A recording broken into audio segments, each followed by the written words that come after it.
All right, this is going to be a little bit further deep explanation. There is a short on the channel. This is a 14 5-liter Coyote. We wanted to be definitive on why this thing is or does not need an engine, which it does need an engine.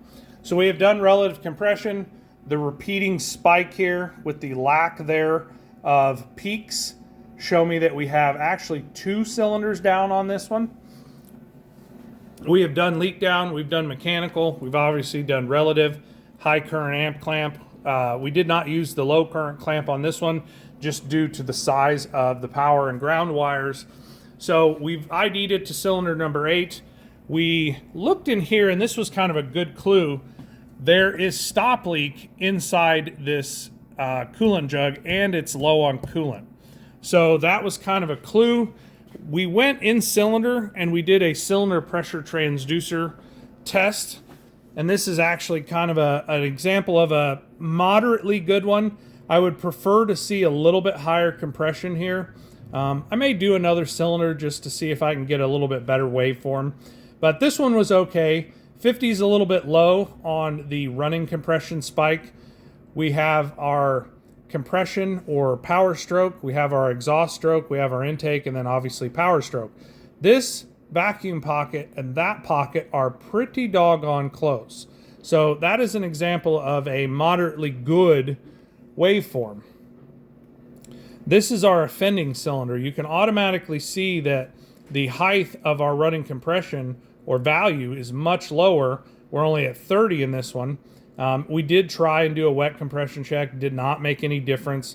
Whatever has happened is significant, but you can see our vacuum pull, our exhaust stroke, and then as it shifts or the overlap goes back into intake again, I should get a deep or a deeper pull right there, and I don't. So I'm like, all right, we need to investigate what's going on there because that's clearly a problem in that in cylinder. And that really allows me to look at each compression event or intake compression exhaust event. So as we look here, this is an NVIDIA borescope. I actually really like this thing. It's been awesome so far. That is in cylinder turned around looking at our leaking head gasket. And as we scroll through here, you can literally see it running down the side of the block. And it took a long time to let it kind of sit here in order to be able to catch these images as good as they are. So it's a significant leak in the head gasket area, and so that's what's going on with it, and that's why we've got an issue. Now, when we did leak down, if I didn't say this in the video already, we hear most of it in that dipstick there. So we know we've got a problem there, and I'm sure it's not going to focus. But down inside there, that glistening is not just moisture reflecting the light back. It's actually a form, I'm assuming, a bar stop leak in there.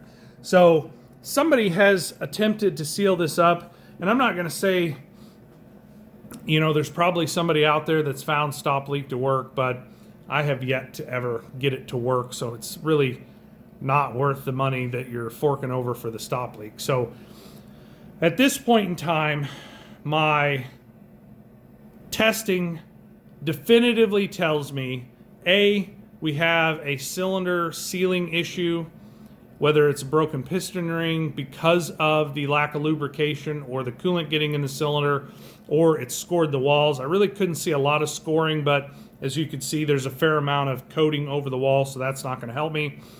So we have also ID'd that we have actually multiple cylinders, we have a coolant consumption issue, and we have a mechanical failure, at least on cylinder number 8. I'm going to argue probably cylinder number 7 as well. So with the miles, with the condition that I see, definitely going to need an engine. When you have a, there was no smoke out of the tailpipe, by the way. A lot of times when you have a blowed head gasket, you'll have smoke out of the tailpipe. On this particular one, I have yet to see that. I've not run it extensively because it was down on compression. I didn't want to cause any more damage. The other part of this is when you have a vehicle consuming coolant, it typically damages the catalytic converter. May or may not survive. You know, we've got a couple 100+ thousand miles on this one.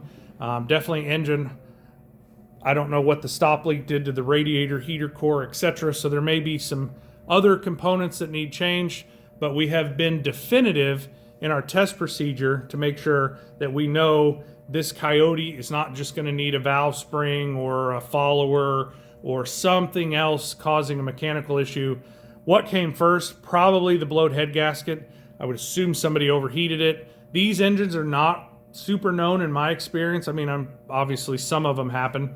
They're not known for blowed head gaskets, but I would not do a head gasket job because of the cylinder leakage that we have in the crankcase, as well as the mileage on this particular truck. I hope you find this interesting. If you want to leave some comments or criticism, definitely leave it down below.